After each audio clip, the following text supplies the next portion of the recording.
Hello and welcome to Bad Canadians. I'm your host, Jared Michael. Here at Bad Canadians, we attempt to understand Canada's contrarians. We believe contrarians are sometimes the only people holding valuable information the rest of society desperately needs. All right, I'll be honest with you, I didn't have the energy or the focus to memorize this one for reasons that'll become clear in a moment, so I'm just going to read from my phone. Before we get into this episode, I just want to take a minute on a personal note. The podcast might slow down for a bit, and I wanted to be upfront about why. In my regular job, I'm a mailman, 21 years at Canada Post, and like a lot of working class people right now, it's been a rough few years. Cost of living through the roof, 2 strikes in 1 year, just trying to make ends meet while keeping this show alive has been a challenge. I was preparing to slow the podcast down so I could head to a mining camp for a 7-week stretch just to get ahead and to keep the podcast sustainable. And then life hit hard. Out of nowhere, a close family member got a tragic health diagnosis, the kind that stops everything in its tracks. So right now my focus has to be on family and the quality time left. The passion for Bad Canadians hasn't gone anywhere. The drive's still there. The determination. This is just a bottleneck, one of life's famous curveballs, but we'll get through it. To everyone who's been listening, sharing, supporting, thank you. I can't tell you how appreciative I am. I'm proud of what we've built so far. I just ask for a little patience while I handle what's in front of me. We'll get back to full speed soon enough. All right, let's get to today's episode. My guest today is Hal Niedzviecki, the founder and longtime editor of Broken Pencil, the magazine that became the heartbeat of zine culture in Canada and the United States. If you were around record stores, coffee shops, or cool bookstores in the mid-90s, you may have saw Broken Pencil sitting amongst the punk flyers and homemade zines. That whole world of radical self-expression, DIY art, and counterculture, Hal was right in the middle of it. He spent 3 decades building space for Canadian writers and artists to express themselves freely. But in 2017, that same literary world turned on him. After publishing a short editorial questioning the new rules around cultural appropriation, Hal was canceled almost overnight. His career, the teaching, the speaking, the freelance writing, gone. Broken Pencil kept going, but then came October 7th. After he spoke up privately online in defense of Israel's right to exist, the activists came for him again. They called him a Zionist and demanded he hand over his magazine, pledge never to spotlight Israeli culture, and make the next issue all about Palestine. Instead, he shut the whole thing down, the festival and the magazine that had been running for almost 30 years. We talk about all of it, from the early zine scene that shaped him to what it's like being a Jewish writer in Canada right now and what it costs to stay true to free expression in a culture that's losing its tolerance for difference. Hal Niedzviecki is a longtime author and writer. He is currently working on his memoir for Cormorant Press, who also published his latest novel, The Lost Expert. He also has a Substack titled Hal, I'm Special, where he shares more long-form considered takes. I'll share his relevant links in the show notes. Our conversation got me fired up and also a little nostalgic, and I ended up making 5 basic zines since we talked. They're an homage to that earlier energy and maybe my small attempt at help keeping it alive. I'll make an effort to post them on the Bad Canadians webpage, which you can also find in the show notes. All right, let's go back in time to that mid-90s punk rock counterculture vibe with Hal Niedzviecki. Well, Hal, welcome to Bad Canadians. It's really honored to talk to you today. All right. Thanks for having me. Excited to be a Bad Canadian. I guess for full disclosure for the listeners, we are sitting down on October 7th to record this conversation, and it's terrible that we even have to acknowledge this date at all. I guess just as a Jewish person, how have you come to deal with this date as it wraps around now each year? Mm-hmm. Yeah, year 2 of this ongoing horrendous event. As a Jewish Canadian, I feel mostly just a lot of anger toward my government at many levels, and toward a lot of my fellow Canadians who seem to think this is an opportunity to bang the drum for their various misguided interpretations of what's going on in the Middle East. So, there's just like, yeah, I got a flyer the other day when I was going into the main University of Toronto library, and it was for a day of rage, not not a day of rage that Hamas invaded Israel and slaughtered 1,200 civilians. I think it was a day of rage that they didn't kill more Jews, as far as I could tell from the flyer. So, So is this a flyer for October 7th, or is this a different event? oh, sorry, it was a flyer for a protest that would be happening, I believe, today or tomorrow Uh, to mark 2 years of October 7th. And it was called a Day of Rage. And yes, it was not a day of rage against what had happened, but more of a kind of a day of rage against that it wasn't more successful. So there's a lot of I have my own rage on this subject. That's for sure. yeah, it seems that the Honor the Martyrs events are far outnumbering any other kind of honorable event for today's October 7th, which is, yeah, just confusing in itself. Yeah, a lot of diluted, brain dead, simplistic, woke speak events going on that really have nothing to do with what will or will not happen in the Middle East, but have a lot to do with how Jewish Canadians perceive their safety and their immense contributions to Canada, being respected. So it's a doubly sad day for us, I think. Yeah. I'd love to get into that. I'd love to get into kind of the growing anti-Semitism in Canada the last couple of years, the anti-Israel movements. But I'd also like to hear your story, if you don't mind. Like, you have a very interesting story, and you have that double cancellation in there, kind of where you kind of got hit with what looks almost like two separate issues. But I think very quickly when you start digging below the surface, you see those two issues are very closely connected. And I was wondering if we could just approach this maybe narratively, and you could just tell a bit of your story, maybe your love of zines and where that took you, and then in hitting that first cultural appropriation issue, and then going onwards until October 7th and where that's led you since. Would you be okay kind of talking in that format? Sure, yeah. Let's go back to the beginning. We're talking 30 so years ago now. So we can start there. Yeah, I moved out to the West Coast from, I grew up in Fort McMurray in Edmonton, Alberta, and I came out around that time to Victoria, the West Coast, and zines were everywhere. And I still have some. When I go through my old boxes of stuff, I'll find old zines I kept, and, yeah, they're awesome. So I've always kind of had a little soft spot and place in my heart for zine culture. So, yeah, love to hear you talk about it a bit. Sure. Well, we can paint the picture of a kind of late 90s, mid 90s emergence in Canada of a viable, independent, kind of underground counterculture press movement that featured a lot of very small micro literary magazines, some small micro presses, and a whole lot of zines and comics that were coming out of this underground punkish scene.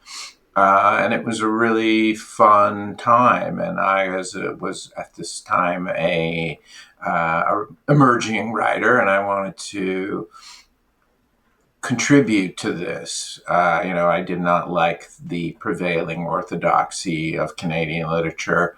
I thought it was very saltifying, and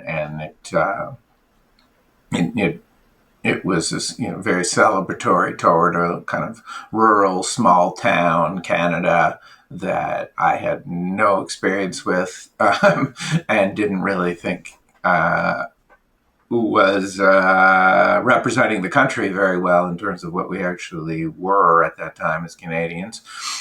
So Yeah, it's kind of 1992, 1993. I'm writing a lot of short stories, one or two page microfictions, a lot of them involving me getting drunk, having sort of phantasmagoric, is that a word?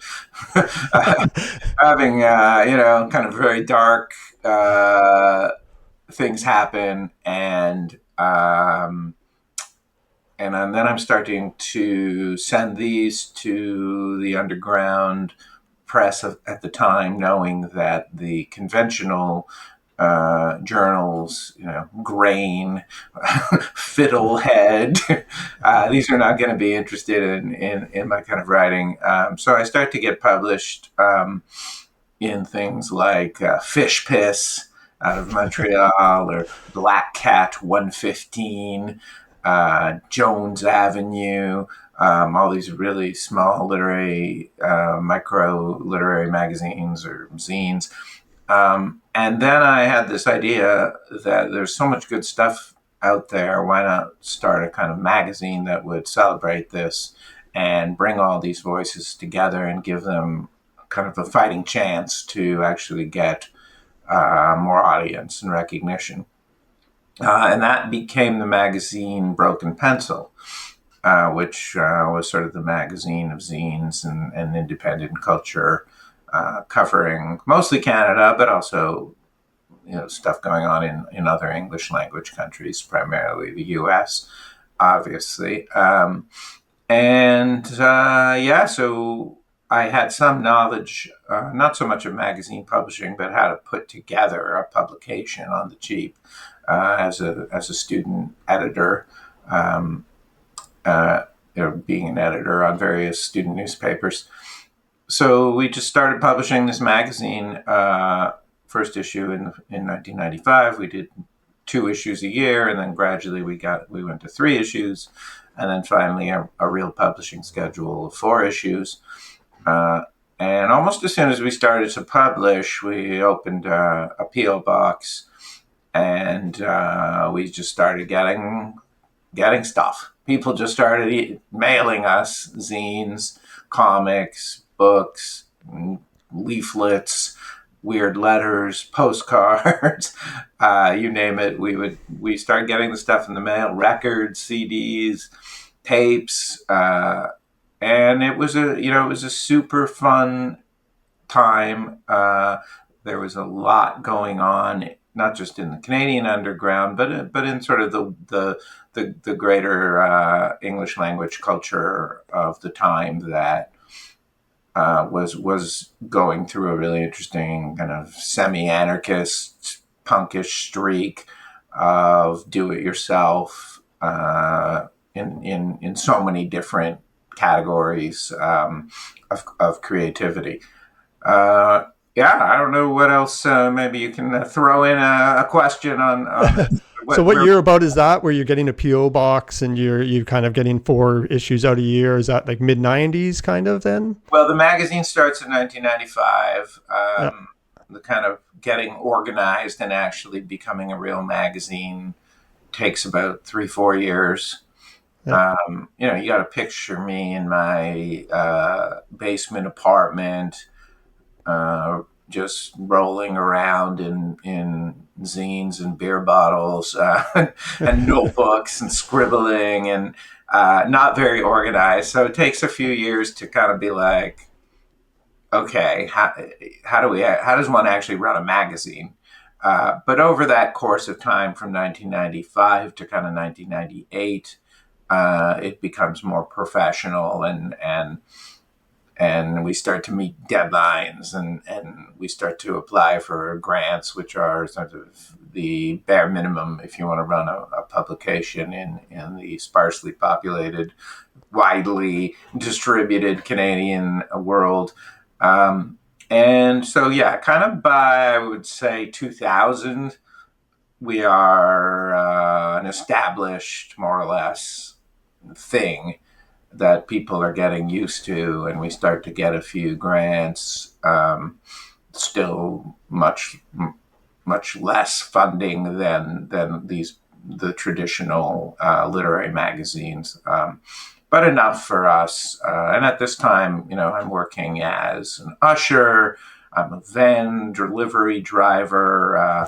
I'm doing, everything kind of possible to not have any kind of real job while still paying the rent. So I can write, I can edit, I can run the magazine, and just see where everything is going. And so, And what stories? What were you kind of? What kind of zines were you drawn to curating for your magazine? Were they, because I think zines tend to be subversive in some ways, but they are also really wide covering. And so, did they? What were you? Was it overly political? A little political? Was it what kind of stories did you try to curate? Or well, I mean, I was personally drawn to the kind of anarchic, punkish weirdness that mm-hmm. was not overtly political.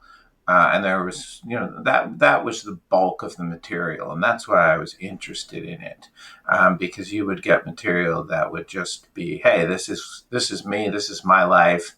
I'm kind of going a little crazy here. Yeah, yeah. So things like I remember this one guy would send us a zine from Hamilton called "Coffee, Smokes, and Radiation."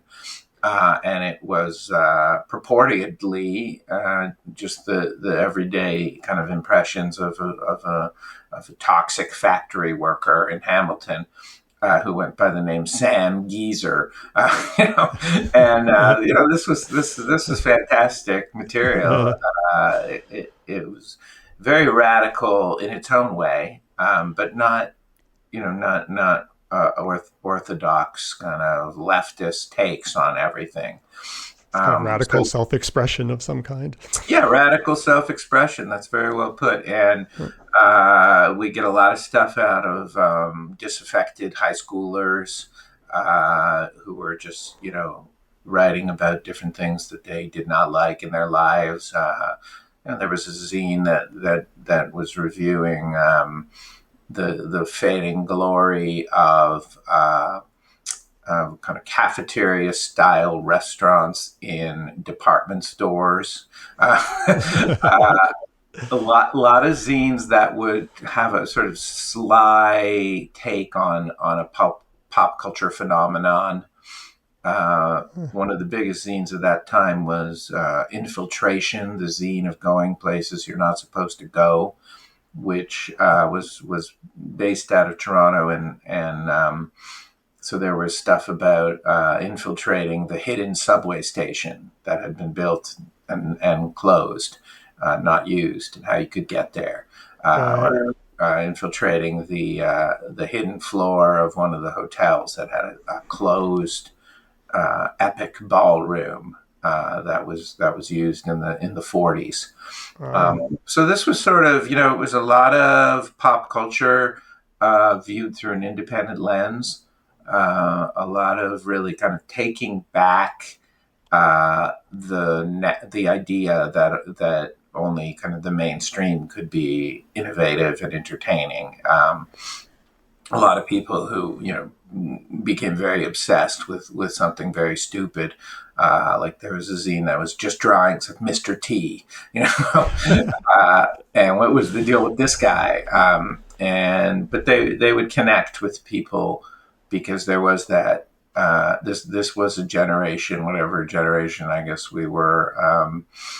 That grew, probably one of the first generations that grew up really, really connected to pop culture and saw fundamental parts of their lives being connected and expressed through pop culture, as opposed to historical events or family or religion. You could say our social connective bonds were the release of Star Wars in Right. '77, Yeah, yeah. Much and music. much music, McDonald's play zones where Yeah. people would have birthday parties, Yeah. those weird cafeterias and Eatons where we'd have to go with our grandmother. So those were things that people wanted to explore and write about. And then by the 2000s, we started to see the emergence of reality TV and the beginning of this kind of mass confessional mode of entertainment, and zines were already doing that.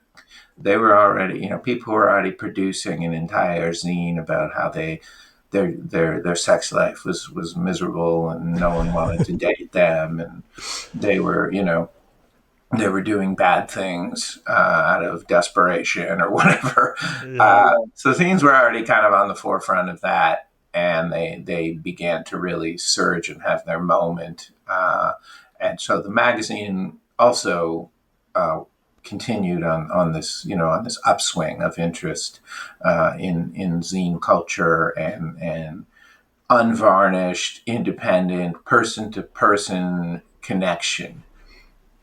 So where is zine culture in 2025? Mm. Well, Does it maintain any of that spirit? not really. I just wrote a pretty long essay for Quillette, the Australian-based Yeah, I read that essay. Yeah.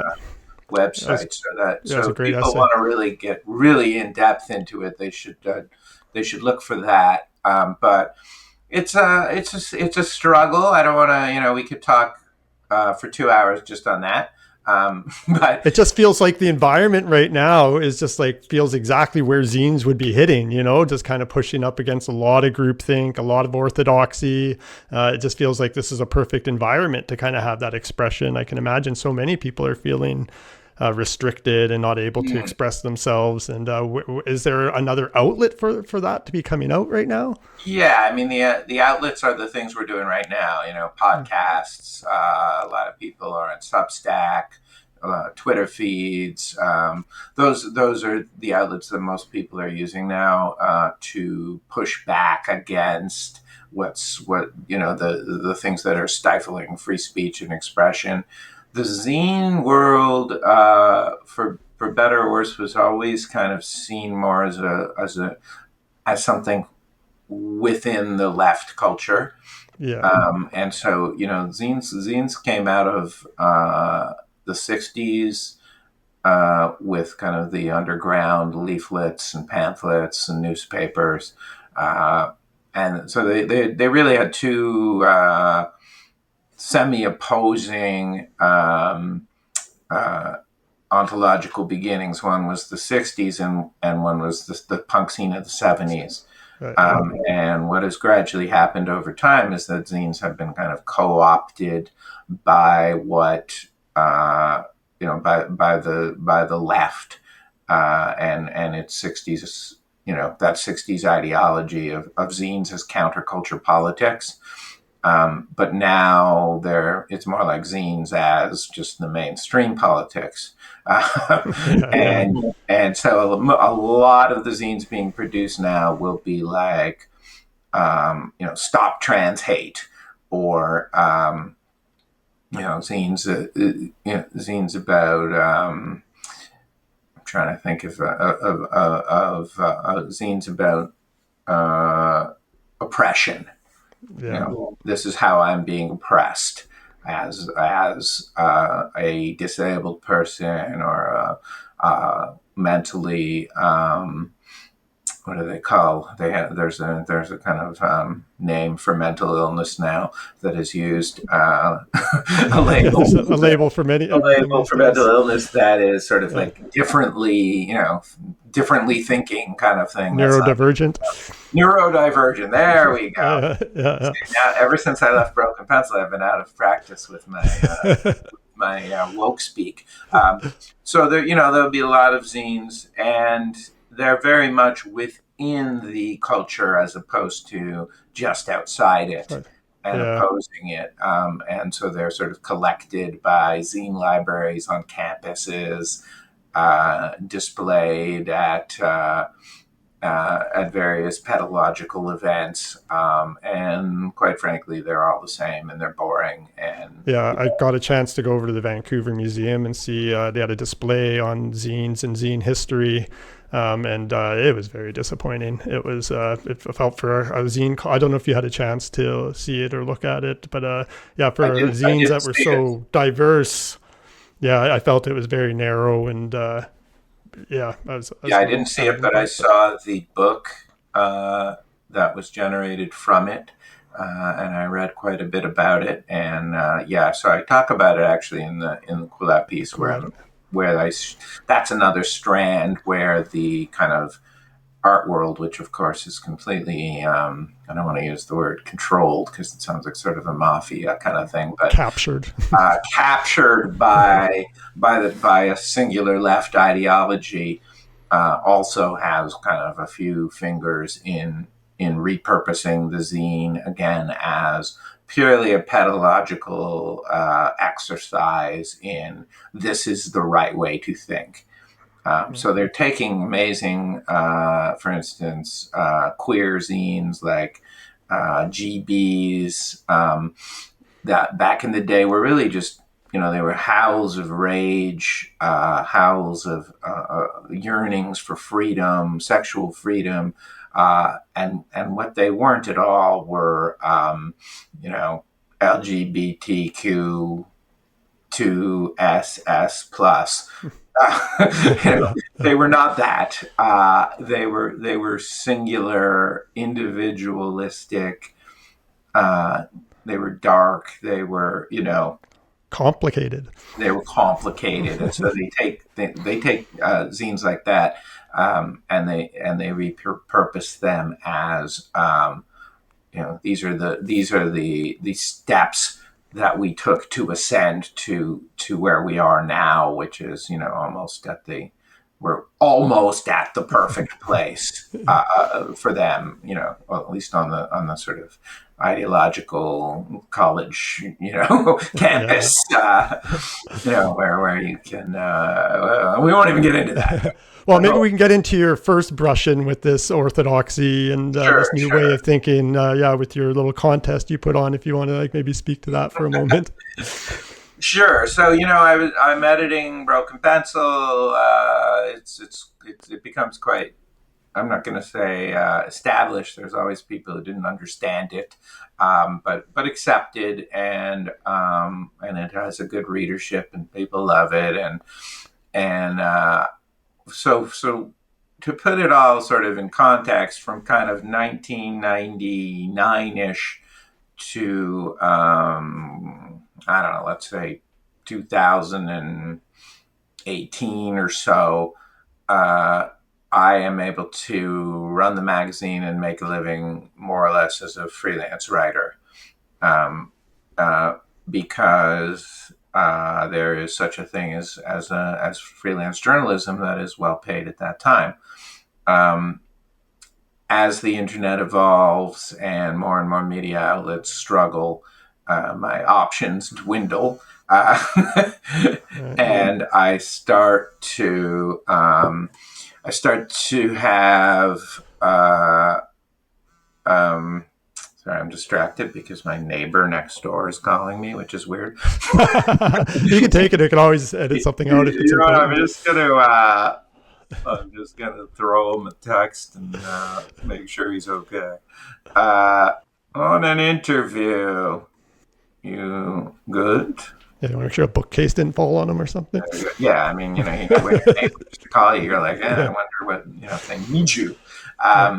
And okay, where was we? We were right. So gradually, the freelance writing options start to diminish. Everyone wants you to write for free, and to get your name out there, where we are now.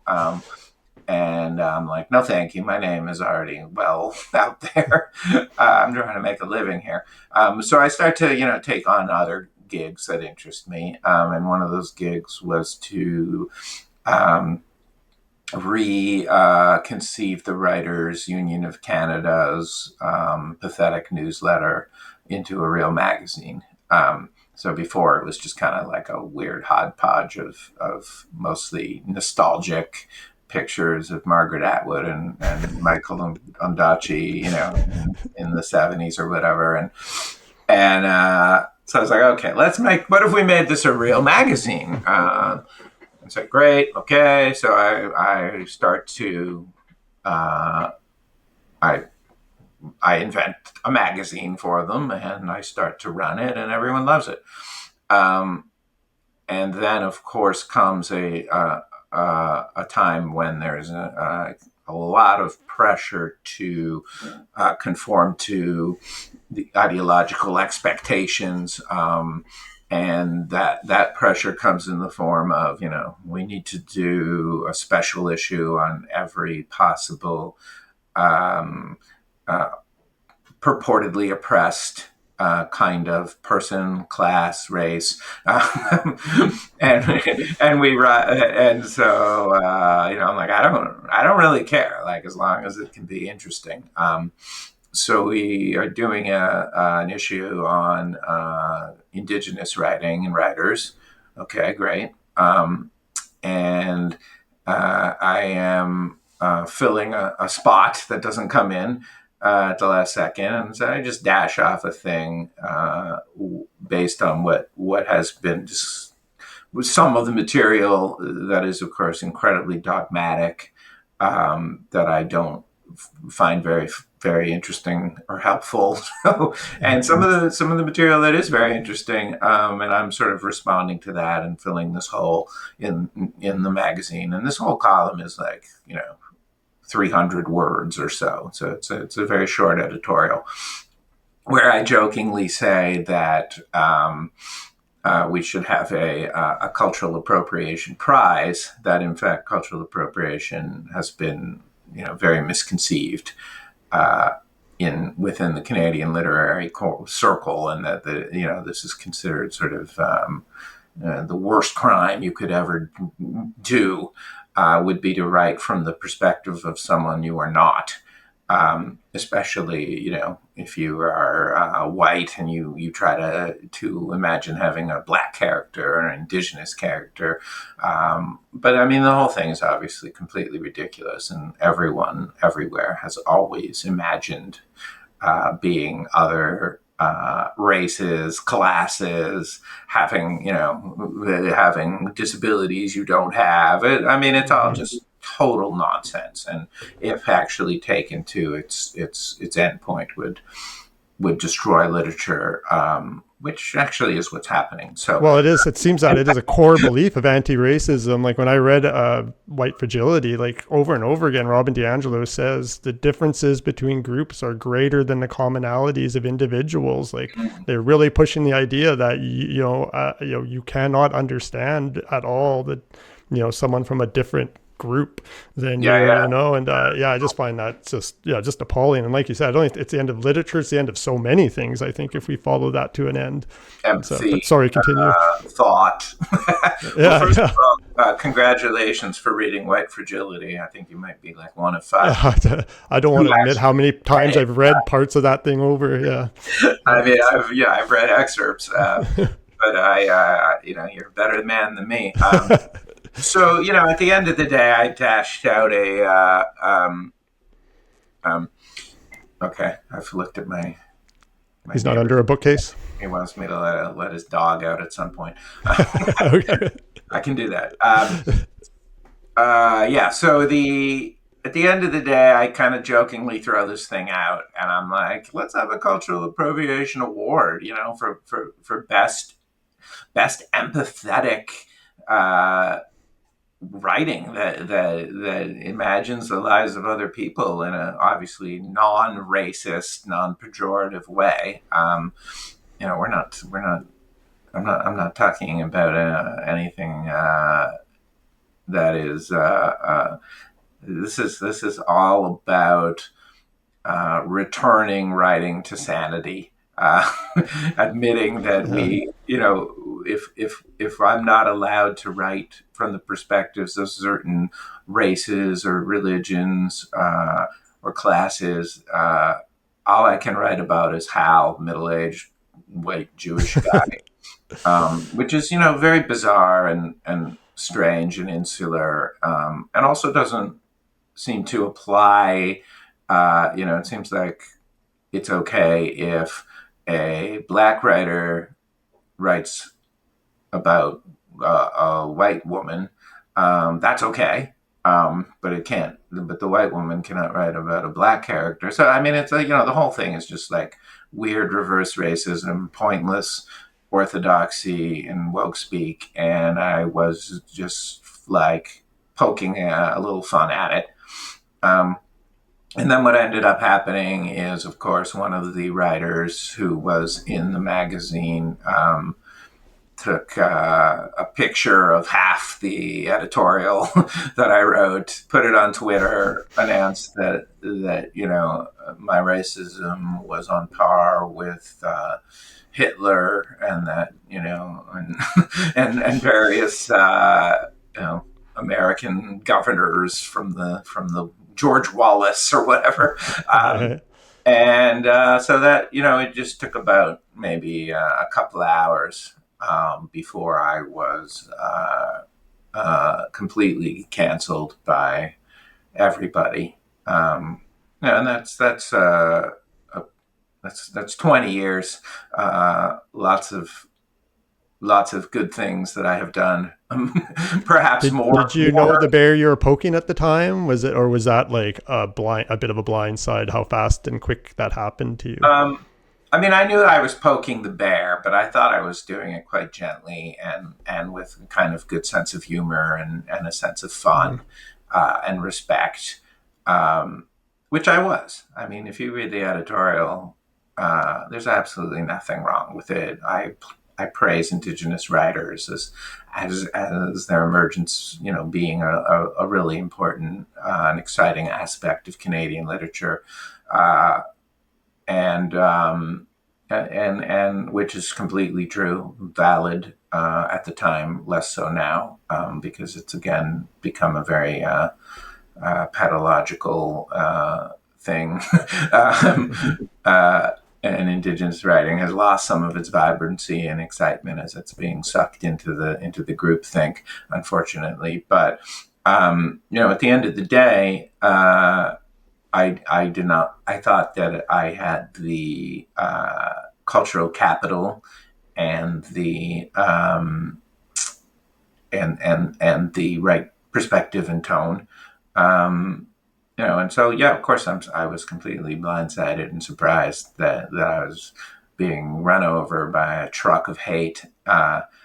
And that not one single person who I had known through my long and, though not necessarily illustrious, but still, decent career of doing a lot of good things for the Canadian art scene.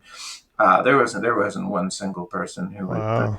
put their hand up and say, this guy, he's done a few decent things. I thought a big part of writing always was, or a strand of writing was this idea that you could elevate the voiceless, and if we have to wait for the voiceless all to go to school and get a writing degree to tell their story, it just feels like we're doing a disservice to so many people who it just seems it seems going backwards in that sense of, yeah.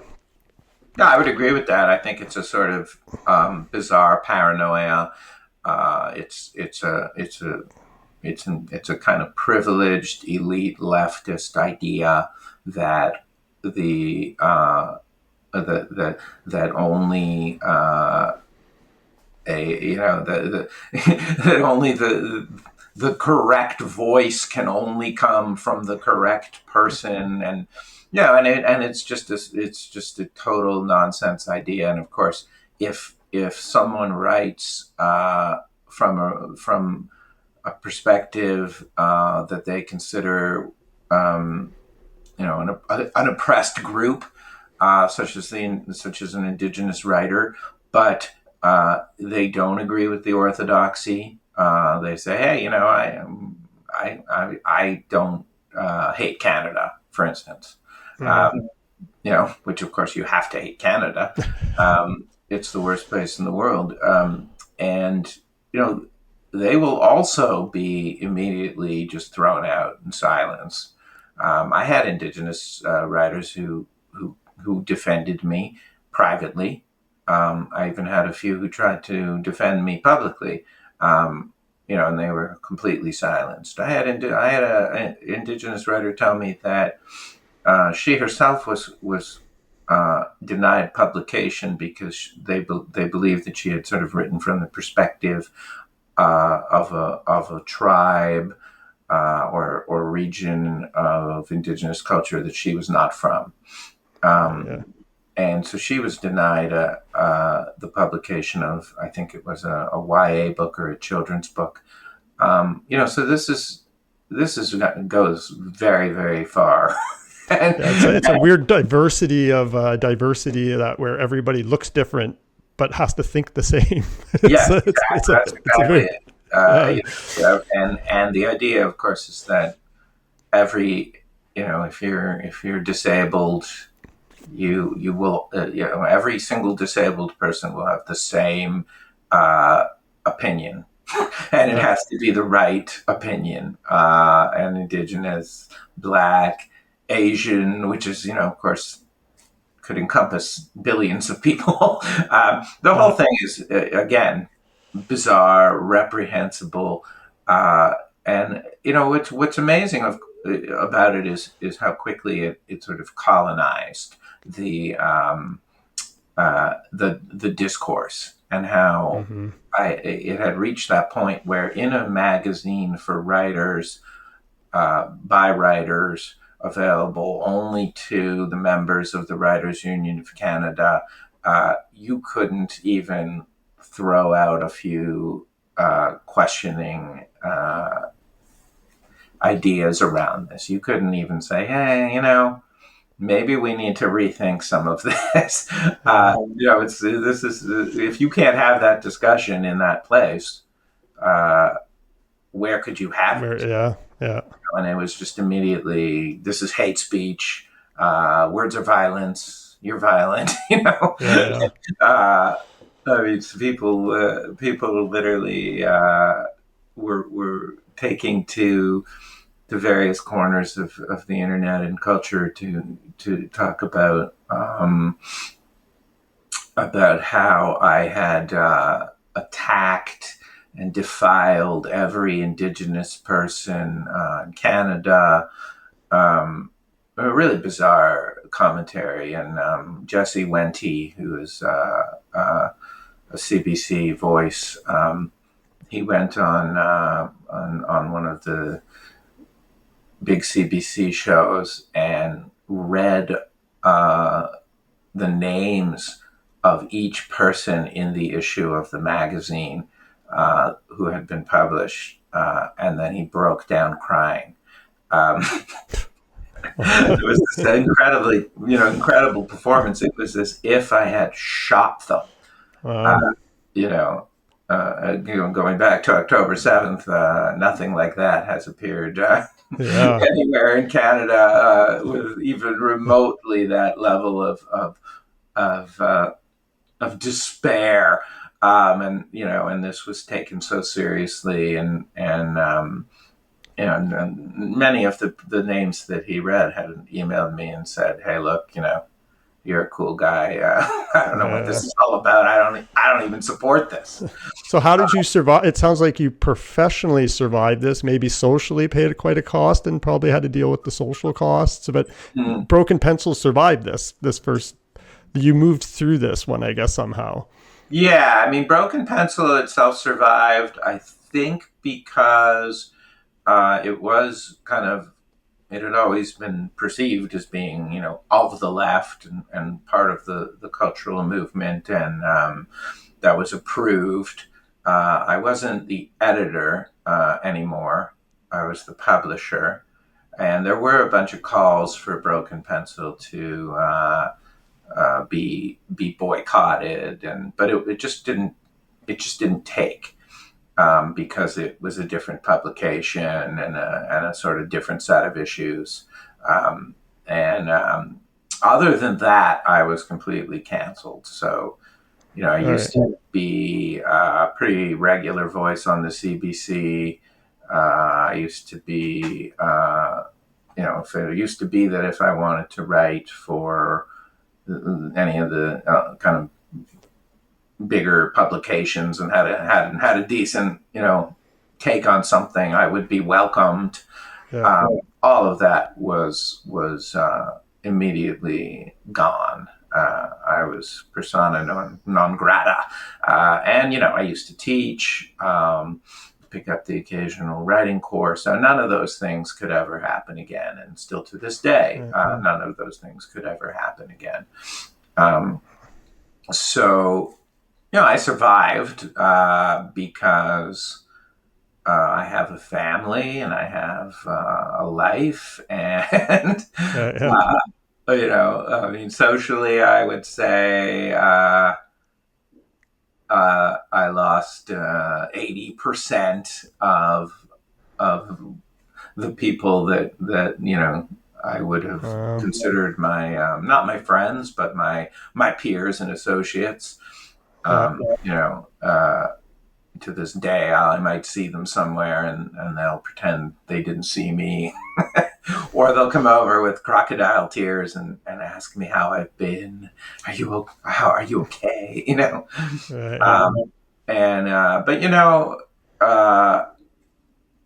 it's a tough time. I mean, I think I was on the cover of the Toronto Star about 5 times in that sort of week and a half period. I was in not a good light, I'm guessing. No, not a good light. I was above the fold on the New York Times. Writer fired for whatever. So this is like really ridiculous stuff for such a tiny issue, such a incredibly ill thought out kind of woke prohibition. The sad thing is that all this went on, and it taught the writers of Canada a real good lesson to keep your mouth shut. Don't do this. Don't complain about it. And God forbid you actually try to write from one of those perspectives. It will not end well for you, and that has been the situation ever since this happened, and there's no sign that it will kind of let up. So that to me is more upsetting than my personal situation, that the orthodoxy by which the arts operates in Canada was made even worse by the reaction to my column. So in the end, it was kind of certainly it was a short-term failure. In the long term, maybe we'll start to get somewhere, but I haven't seen it yet. Yeah, it doesn't feel like it does feel like it's only hardened, and the groupthink has gotten even worse, and the orthodoxy. But there does seem to be some signs that maybe in the long term things could break here. And so maybe you could take us to your second run-in with this orthodoxy a couple of years ago, and how that all played out. Sure. Yeah. So and then came October 7th, and all this time I'm writing, and I write a novel, I publish a novel.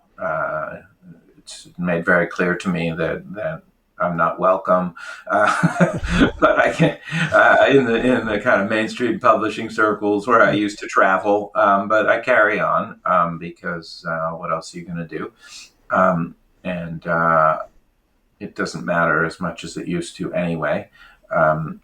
And I'm carrying on as publisher of Broken Pencil. And then October 7th comes along.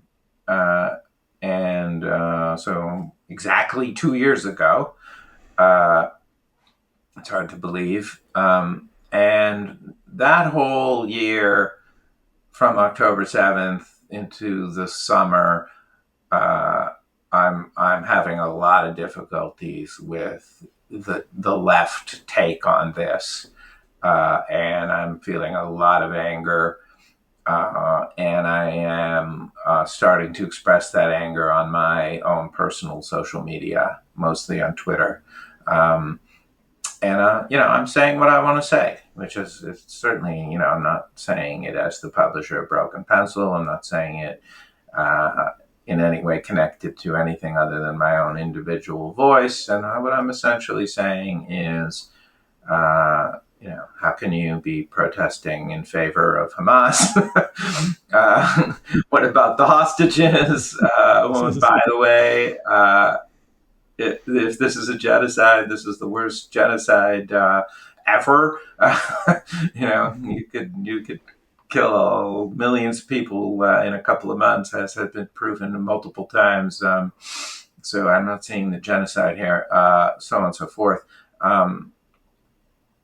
It's just a very frustrating time to be a Jewish Canadian in the cultural scene. And sort of by the summer, complaints started to come into Broken Pencil. Screenshots started to circulate.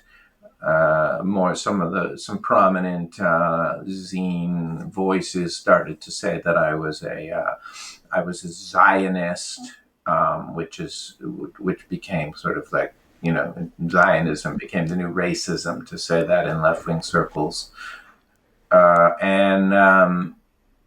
And then, we were supposed to run our annual festival, which is this giant festival of zines, which we had done over the years in Toronto, in Vancouver, in Ottawa, in Edmonton, Calgary, in Halifax.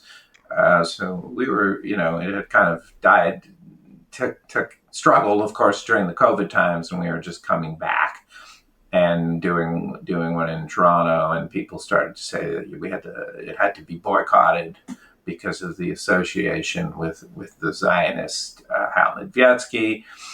And I said, go ahead and boycott it. I'm not changing what I have to say, And then other people started organizing a kind of cancellation of the magazine, to boycott the festival, cancel your subscription, pressuring the advertisers not to sponsor the festival and run ads in the magazine. And I said, I've been running this magazine for 30 years, and I'm just like, what I have personally given back to the arts and culture scene in not just Canada, but all the entire English language culture scene in the world,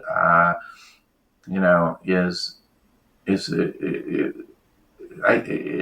almost indescribable how much heart I have put into this magazine, and what it has given to so many people, and for this to be the response to my personal pain as a Jewish person. And a Jewish Canadian artist, I just said, I can't do this anymore. I can't have any connection to this world anymore. And so I said, all right, you don't want like the magazine, you don't like me. I'm going to close the magazine down. It's not like I was personally profiting from it.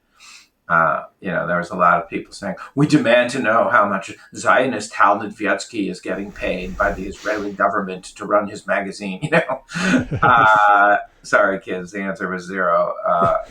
I'm putting my heart and soul into this thing, and I think the most I ever got paid was $2,000 a month, and I was just done, and I said, that's it, I'm done.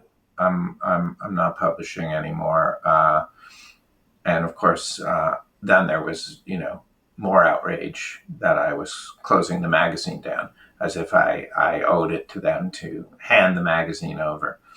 And there was also a list of demands at that time, put up by some cowards on an anonymous website. And the demands were that, of course, I resign, that Broken Pencil publish an entire Palestine issue. I don't know. I haven't seen any zines out of Gaza. I don't know about you. I'm not exactly sure what would be in that issue. And that Broken Pencil issue a letter of apology, and of course the Broken Pencil and the Cannes Zine Festival would forever boycott all Israeli culture.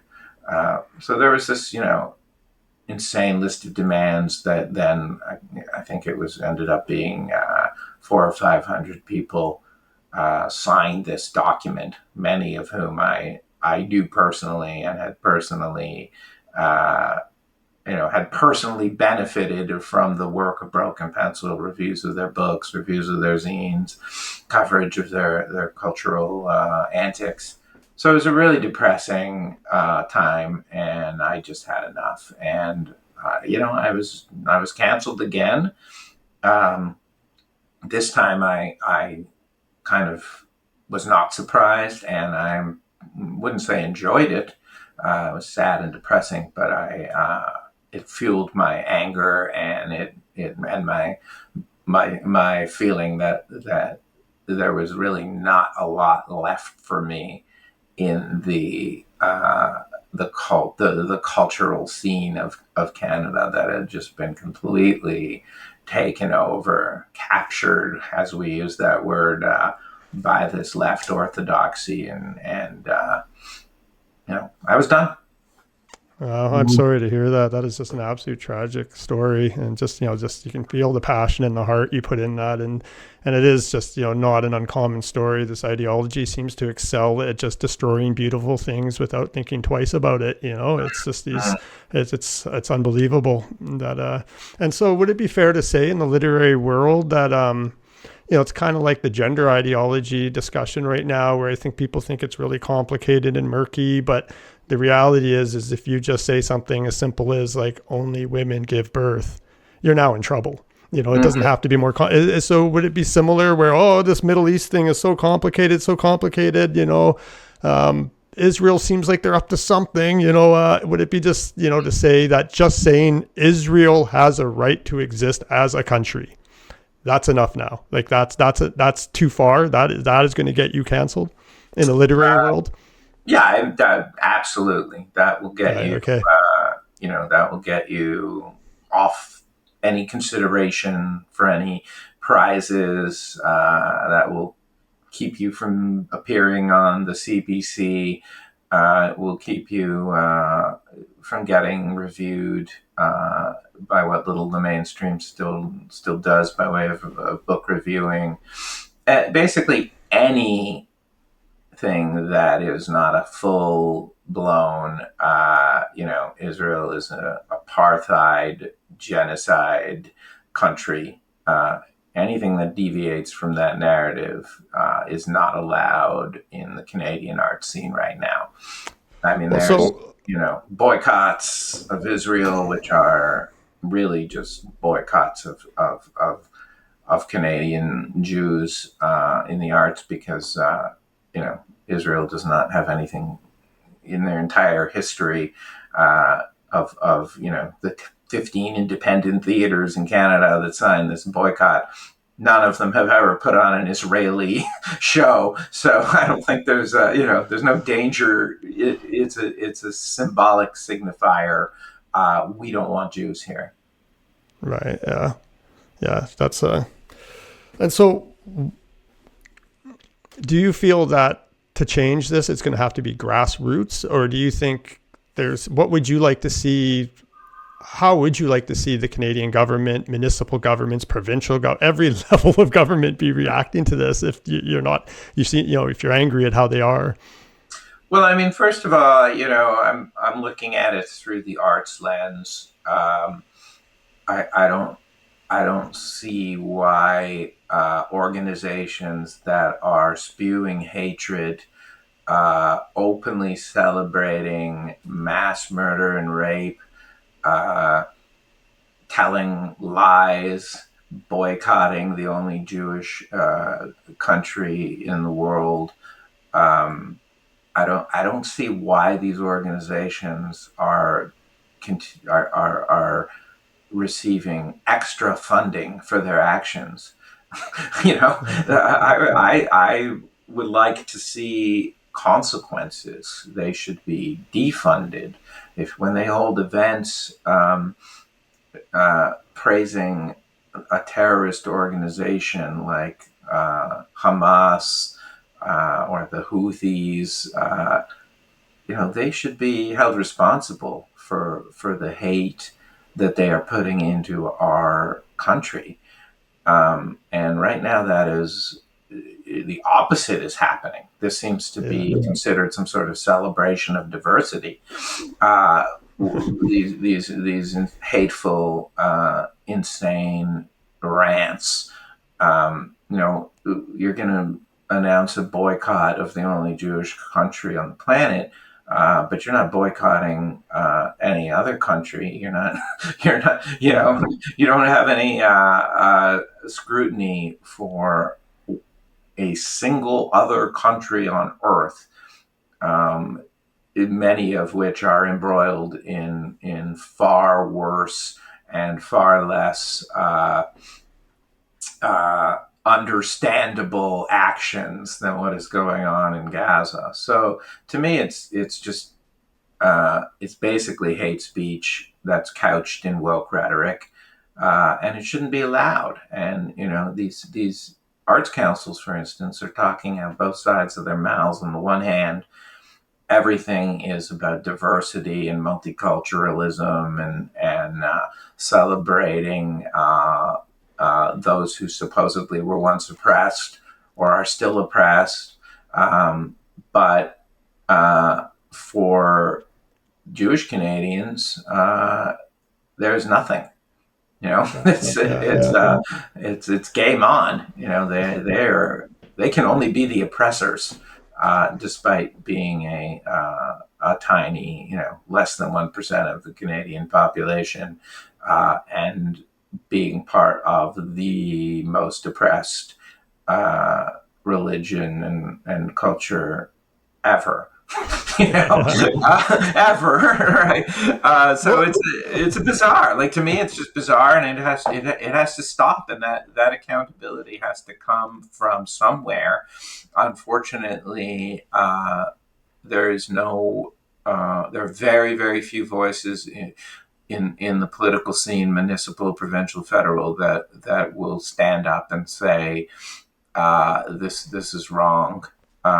And why that is very, very complicated, but they need to find the courage and step into what's going on in the Canadian art scene, and until there is an incentive to stop acting this way, to stop suppressing voices, to stop imposing a total ban on many sensible, normal ideas and conversations. Uh, we're just going to keep having just a very, very boring, uh, artistically unimaginative art scene that nobody really is remotely interested in. It's like, it's the CBC. no, It's it feels like it veers far too often to what feels like propaganda. It just feels like this art you're consuming is just shoving something down your throat, and nobody wants that feeling. Yeah, That's not art. it's It's not art, and it also does not necessarily represent the voices of the so-called oppressed, many of whom do not think they are oppressed, many of whom have different points of view. They are not allowed to speak either. Uh, in this cultural climate. Not only do you have to come from certain defined categories in order to get a platform, but you have to be saying what you are expected to say. You have to be bedeviled every day by oppression, racism, capitalism, and if you're not, you can just check right out of finding an audience in the Canadian art world, um, which is really quite bizarre. And of course, there's racism, and of course, there's class struggles, and there's every kind of possible hardship. But that's not limited to people of color, nor is it limited, nor does every person of color or indigenous person or disabled person experience their hardships the same way. Let people speak and make art, and just stop. Like, the whole thing is just, it's like the point of the arts world now is to censor, as opposed to find ways to bring in new voices. And the other thing, Jared, is this whole thing with, when I wrote the piece in Quillette, kind of marking 2 years of Broken Pencil being canceled. I looked around to see, okay, they canceled the magazine, they canceled the festival, which was, probably the biggest festival celebrating zines and underground publishing in North America, at its full pre-COVID heights. People were coming from New York, Buffalo, people came from Germany, people came from Vancouver, Montreal, all across Canada. So they canceled this festival, which happened every fall. I said, okay, let's see, what have they replaced it with? What's going on now? I'm out. Broken Pencil's out. And you know what is going on in Toronto this fall in terms of a zine festival? Take a guess. Nothing. Nothing. Okay. Yeah, there we go. There's nothing. Yeah. So, it's like you said, love to tear down, love to destroy. Yeah. Can't build things. But the thing I built for 20 years that became an iconic Toronto event that people look forward to going to every year, you can't replace those things. And if somebody did try, they're used to just going on Twitter and destroying things, or posting their outrage on Instagram. To build something takes every day work, hours and hours of work, and they don't have it in them. It's easy to destroy. So that now there's nothing. So I hope you're happy. Yeah. It's a very sad situation, and people talked a big talk.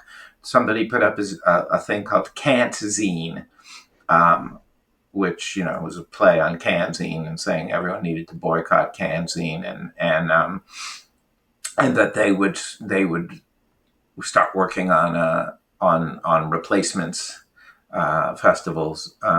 But those replacement festivals don't exist. So all the idiots who boycotted Canzine basically chopped their foot off. Yeah.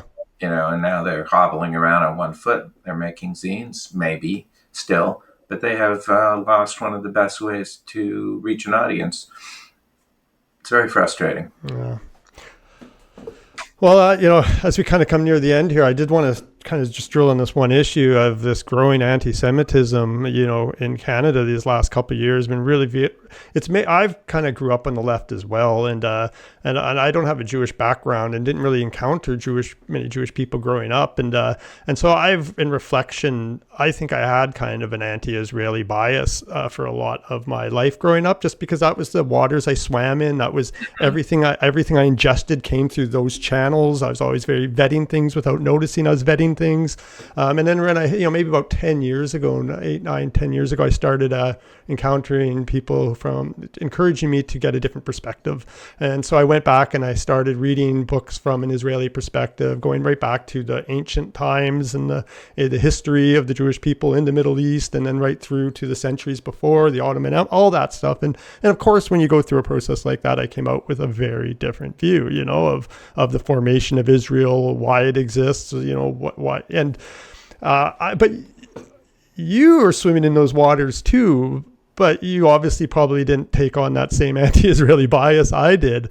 And so do you look back at that time differently now? And do you see those, how did you deal with that being on the left, with it always kind of having, probably since the 60s, this stuff is kind of, if you go back to the formation of Israel, like the biggest social justice groups in the world were all for it. They were behind it. It's not too hard to look back in context of why it was an important thing to create Israel in that moment from a social justice perspective. And it seems like it took a couple decades for the Western progressive movements to start getting those seeds that were anti-Israeli. And so, but they do seem like the seeds were planted a long time ago, and they're just starting to really bloom now. And so, how did you navigate? Boom. But, yeah, I mean, it's a very interesting question because it's very true. And in the '80s, and you're growing up, and you're on the left, and I also had kind of an anti-Israel bias in that sort of leftist circle way. That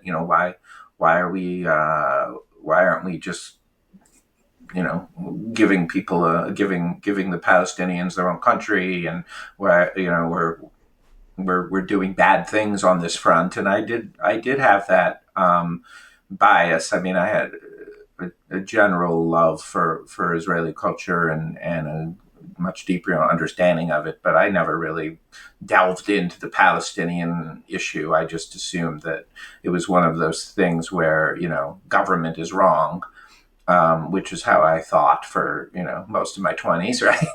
Like a lot of people. And Broken Pencil was also fueled by that anti-capitalist vision, and feeling like government and capitalism were hand in glove, closing down avenues of thought and discussion. And to some extent that was true, though overblown perhaps. But when you're in your 20s, you're excited, you're overblown, that's fine.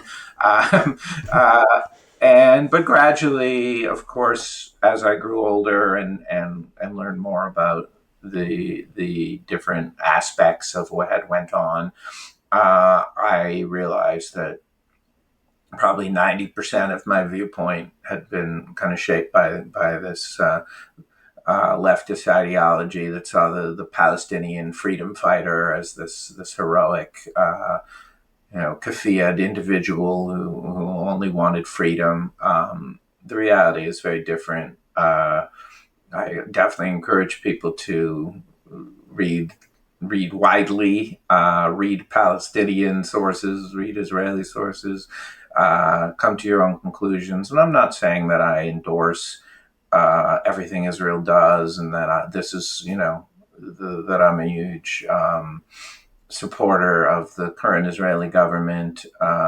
Maybe I am, maybe I'm not, but that's not what I'm saying. What I'm saying is, first of all, this is an incredibly complicated issue. The country of Israel unequivocally must continue to exist. It is not in any way committing any sort of apartheid or genocide. And to run around in a country like Canada and announce boycotts of Israel, try to stage protests in front of synagogues.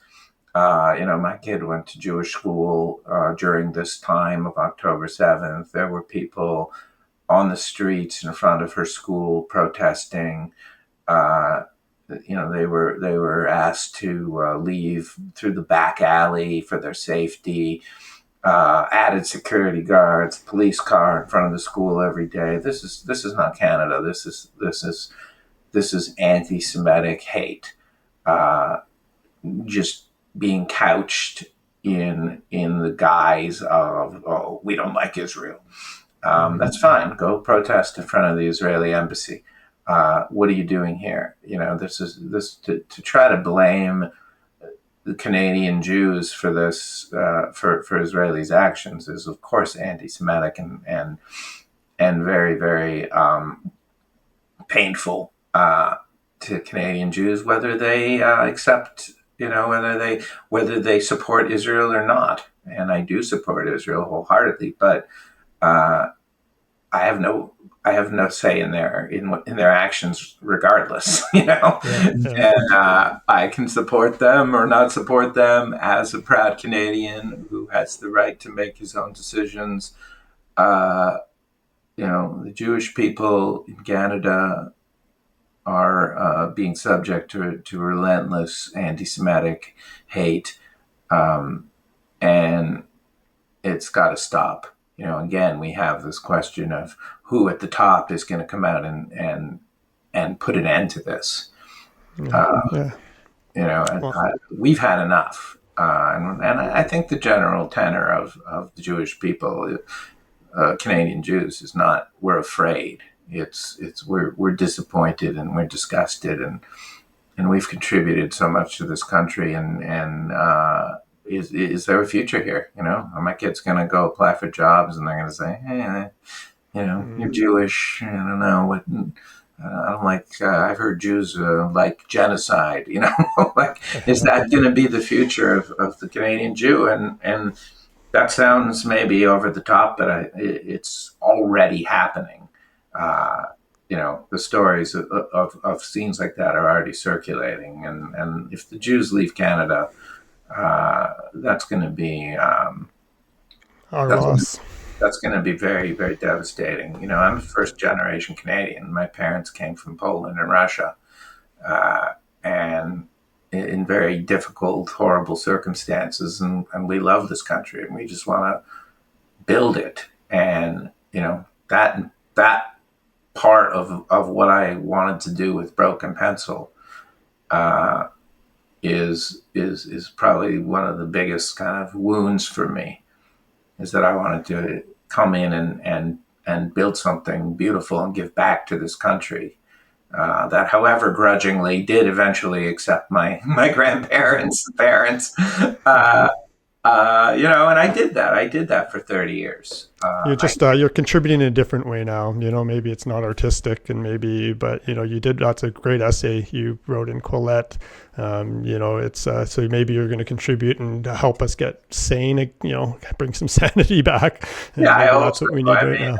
I'm going to continue to write and do my thing. I'm working on a new book right now, and I'm very excited about it. And I do have a great publisher that supports me, Cormorant Press, and so people can go there and check out my last novel, The Lost Expert.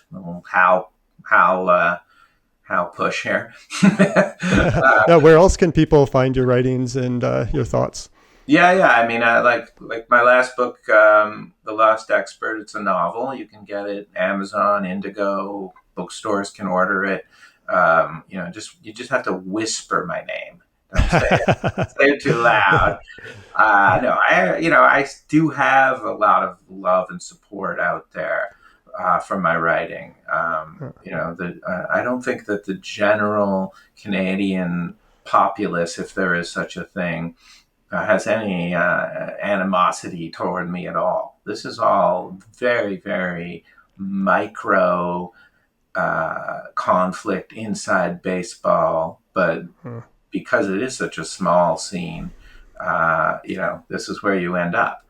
But yeah, so the main thing I'm doing right now is I'm writing books, and I've got a Substack that I post to once a month. I post a substantive piece on the Substack. I'm not a ranter. I've given up on social media. But if you want to go to the Hello, I'm Special Hal Niedzviecki Substack and check out my work there, I think you'll enjoy it. It's usually not ranty. Just if you're looking for like rants, it's more thoughtful and kind of elegiac. But hopefully you'll find something good there, and check out my novel and the new book probably in about a year and a half or so. All right. Well, is there anything else you want to say before we say goodbye to everybody here, Hal? No, thanks very much. I'm very delighted and proud to be a bad Canadian. Well, we're honored to have you on here. I hope I can get canceled the third time and come back. There we go. Yeah, third time's a charm. I don't know if anything else I can do. Have you ever had someone canceled twice? No, I don't think so. So yeah, Most people, they don't survive the yeah, they don't survive yeah. enough to be canceled twice, right? So I'm very proud of that status, and hopefully I'll get into like the Guinness Book of World Records or something. Got to dream big. Most canceled Canadian artist. Thanks for having me, and thanks to everyone who settled down to listen to this. All right, well, we'll say goodbye to everybody. Goodbye, everybody. Take care. Thank you for listening. If you'd like to support the podcast, please subscribe or share with your friends. Bad Canadians, Working Class Roots, A Free Speech Lens, and Canadian Contrarians.